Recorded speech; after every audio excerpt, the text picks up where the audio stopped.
Chers amis téléspectateurs, et vous qui avez choisi la chaîne de l'Espérance, la télévision catholique Spes, soyez les bienvenus une fois encore dans l'émission Évangile de Jésus-Christ.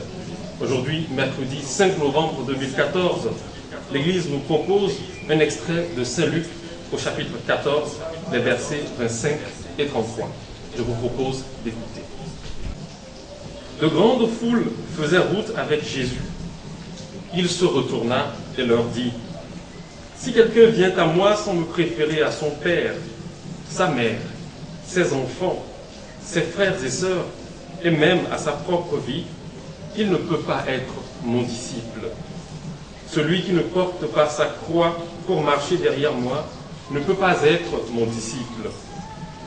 Quel est celui d'entre vous qui veut bâtir une tour et qui ne commence pas par s'asseoir pour calculer la dépense et voir s'il a de quoi aller jusqu'au bout? Car s'il pose les fondations et ne peut pas achever, tous ceux qui le verront se moqueront de lui. Voilà un homme qui commence à bâtir et qui ne peut pas achever. Et quel est le roi qui part en guerre contre un autre roi et qui ne commence pas par s'asseoir pour voir s'il peut, avec 10 000 hommes, affronter l'autre qui vient attaquer avec 20 000.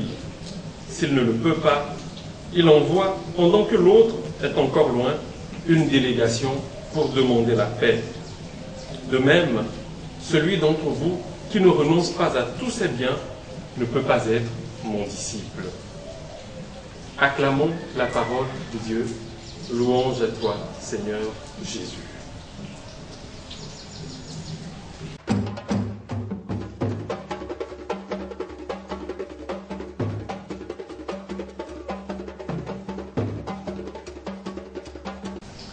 De grandes foules faisaient route avec Jésus. C'est ainsi que commence ce petit extrait de Saint Luc.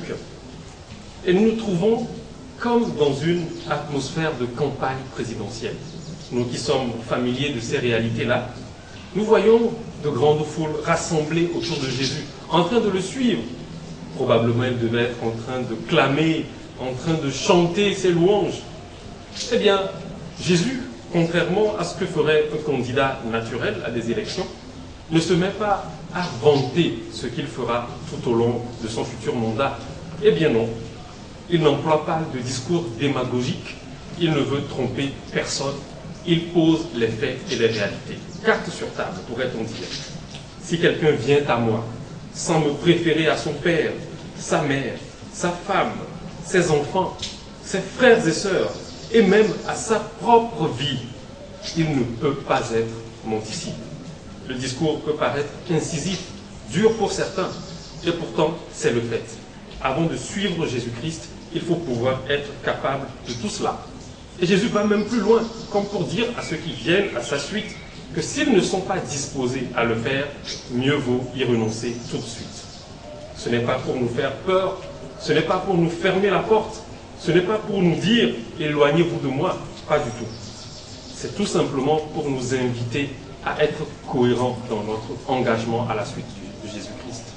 Nos engagements pris lors de notre baptême, où en sommes-nous toutes les fois que nous avons juré devant le Seigneur de venir à sa suite et de renoncer au mal, de renoncer à tout ce qui n'est pas chrétien?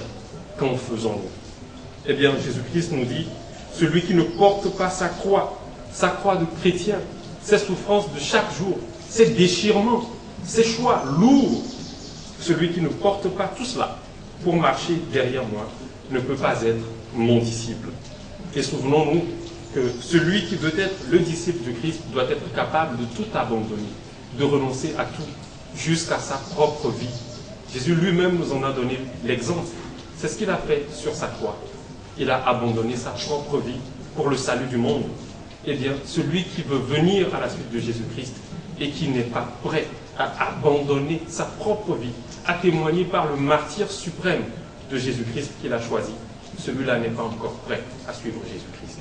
Alors aujourd'hui, loin de nous décourager, prenons plutôt la ferme résolution, avec le secours de la sainte grâce de Dieu, de ne plus l'offenser et de tout simplement nous mettre à sa suite, avec cohérence, avec résolution, avec foi surtout, parce que c'est lui-même qui nous aide. Même si le discours du Christ paraît difficile à supporter pour certains, c'est cela le discours que doit tenir le chrétien, un discours vrai.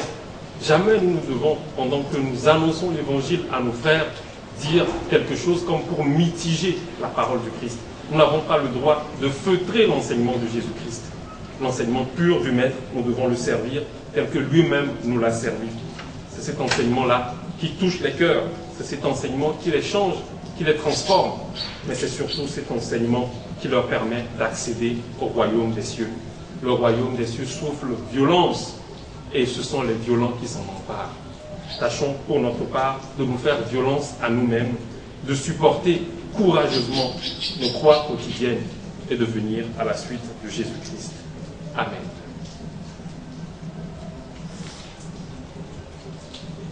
Celui qui ne porte pas sa croix pour marcher derrière moi ne peut pas être mon disciple.